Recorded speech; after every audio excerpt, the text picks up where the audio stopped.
नमस्कार। आज की चर्चा एक बहुत बड़ी राजनीतिक घटना से शुरू करते हैं। आम आदमी पार्टी के 7 राज्यसभा एमपीज, जिनमें राघव चड्ढा भी शामिल हैं, ने बीजेपी में शामिल होने की घोषणा की है। लेकिन ध्यान देने वाली बात यह है कि वो इसे दल बदल या डिफेक्शन नहीं कह रहे हैं। उनका दावा है कि ये एक मर्जर यानी विलय है, जिसे भारतीय संविधान का एक विशेष प्रावधान संरक्षण देता है। और वो प्रावधान है भारतीय संविधान का 10th शेड्यूल, जिसे हम एंटी डिफेक्शन लॉ के नाम से भी जानते हैं। सिविल सर्विसेज एग्जामिनेशन के लिहाज से ये विषय अत्यंत महत्वपूर्ण है। इस कदम से तुरंत एक बहुत ही जरूरी संवैधानिक सवाल खड़ा होता है। क्या इन 7 एमपीज को उसी एंटी डिफेक्शन लॉ के तहत डिस्क्वालीफाई किया जाना चाहिए जिसका वो सहारा ले रहे हैं? इस पूरी स्थिति को गहराई से समझने के लिए हमें इस एक सवाल को 2 अलग अलग हिस्सों में देखना होगा। पहला, कानून के अनुसार क्या इन एमपीज को डिस्क्वालीफाई किया जाना चाहिए, और दूसरा, क्या वो असल में डिस्क्वालीफाई होंगे। अब सीधे 10th शेड्यूल के प्रावधानों पर आते हैं, ताकि हम उन नियमों को समझ सकें जिनका ये एमपीज अपने बचाव में हवाला दे रहे हैं। इस कानून का पहला और सबसे बुनियादी नियम बहुत साफ है। कोई भी सदस्य जो स्वेच्छा से यानी वॉलंटरीली अपनी राजनीतिक पार्टी की सदस्यता छोड़ देता है, उसे डिस्क्वालीफाई कर दिया जाएगा। अब दूसरी पार्टी ज्वाइन करके इन 7 एमपीज ने परिभाषा के अनुसार स्वेच्छा से एएपी की सदस्यता छोड़ दी है, तो सिर्फ इस एक नियम के आधार पर ही उन्हें डिस्क्वालीफाई किया जाना चाहिए। लेकिन यहीं पर उन्होंने बड़ी चतुराई से कानून के एक और प्रावधान का इस्तेमाल किया है। इसे समझने के लिए हमें इतिहास में थोड़ा पीछे जाना होगा। साल 2003 से पहले कानून में एक स्प्लिट का प्रावधान था। अगर किसी पार्टी के 1/3 यानी 1/3 लेजिस्लेटर्स पार्टी छोड़ देते तो वे डिस्क्वालिफिकेशन से बच जाते थे। लेकिन इसका बहुत ज्यादा दुरुपयोग हुआ। इसलिए 2003 में प्रधानमंत्री अटल बिहारी वाजपेयी की सरकार के समय 91st अमेंडमेंट के जरिए इस स्प्लिट प्रोविजन को पूरी तरह से हटा दिया गया। अब डिस्क्वालिफिकेशन से बचने का केवल एक ही रास्ता है, और वो है मर्जर।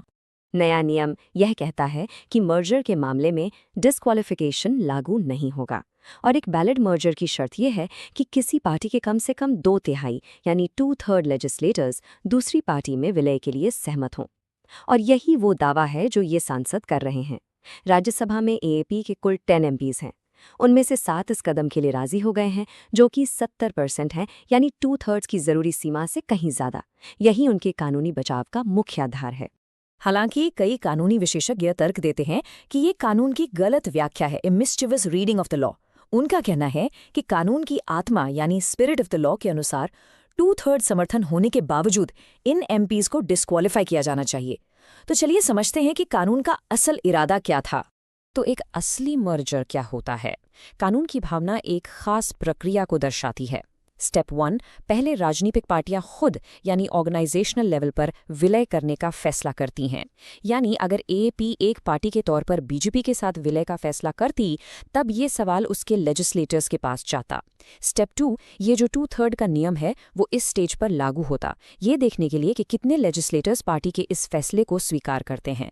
जो सहमत होते वे सुरक्षित रहते, और जो नहीं, उन्हें एक अलग समूह माना जाता। संक्षेप में, कानून की भावना यह कहती है कि ये सांसद केवल तभी सुरक्षित होते जब मर्जर की शुरुआत पार्टी का नेतृत्व करता, ना कि खुद लेजिस्लेटर्स।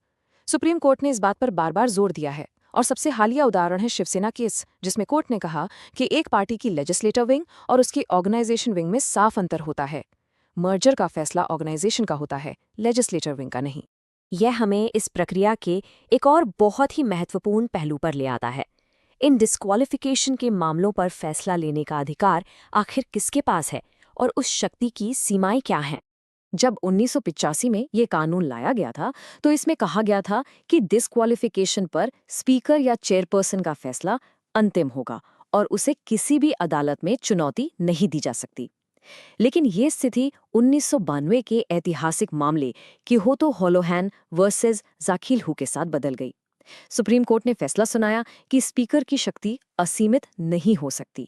कोर्ट ने यह घोषित किया कि जुडिशियल रिव्यू संविधान के बेसिक स्ट्रक्चर का हिस्सा है, यानी एक ऐसा मूल सिद्धांत जिसे बदला नहीं जा सकता, और इसलिए स्पीकर के फैसलों की भी अदालतों द्वारा समीक्षा की जा सकती है। यहाँ एक और दिलचस्प तथ्य है जो आपको जानना चाहिए। चेयरपर्सन के पास शिकायत कौन दर्ज कर सकता है? पहले नियम था कि सदन का कोई दूसरा सदस्य ही ऐसा कर सकता था, लेकिन सुप्रीम कोर्ट के एक फैसले ने इसे भी बदल दिया। अब एनी वोटर यानी कोई भी मतदाता डिस्क्वालिफिकेशन पिटीशन दायर कर सकता है।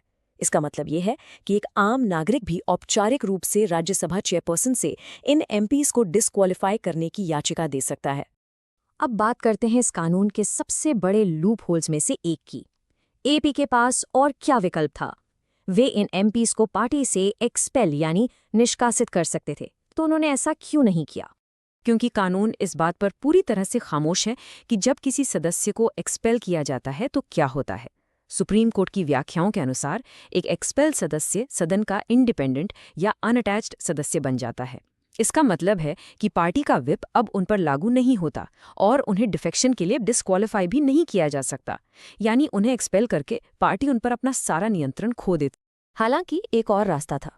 सुप्रीम कोर्ट ने कई मामलों में ये साफ किया है कि किसी को ये साबित करने के लिए फॉर्मल रेजिग्नेशन लेटर की जरूरत नहीं है कि उसने स्वेच्छा से पार्टी छोड़ दी है। उसका कंडक्ट यानी आचरण ही काफी है।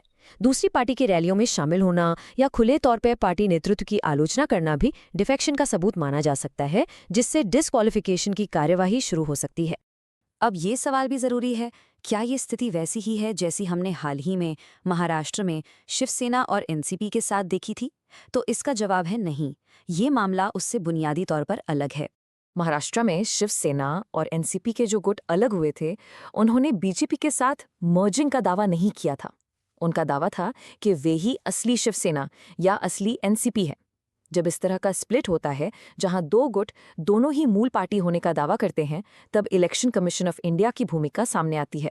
ऐसे में इलेक्शन कमीशन ये तय करता है कि किस गुट को पार्टी का नाम और चुनाव चिन्ह मिलेगा, और ये तय करने के लिए वे ऑर्गेनाइजेशन विंग और लेजिस्लेचर विंग दोनों में मेजॉरिटी सपोर्ट का टेस्ट करते हैं।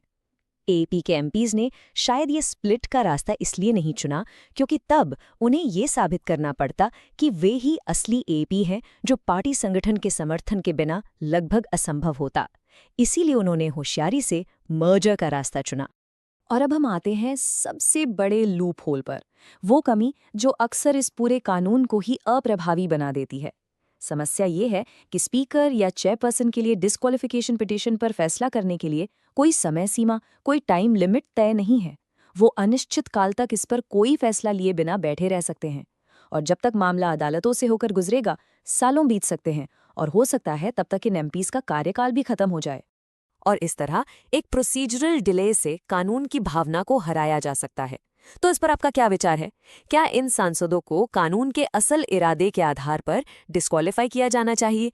क्या इन सभी लूप होल्स को बंद करने के लिए एंटी डिफेक्शन लॉ में ही संशोधन की जरूरत है, या उनका ये कदम संवैधानिक रूप से वैध, भले ही बहुत चतुर था? अपने विचार हमें कमेंट्स में जरूर बताएं। धन्यवाद।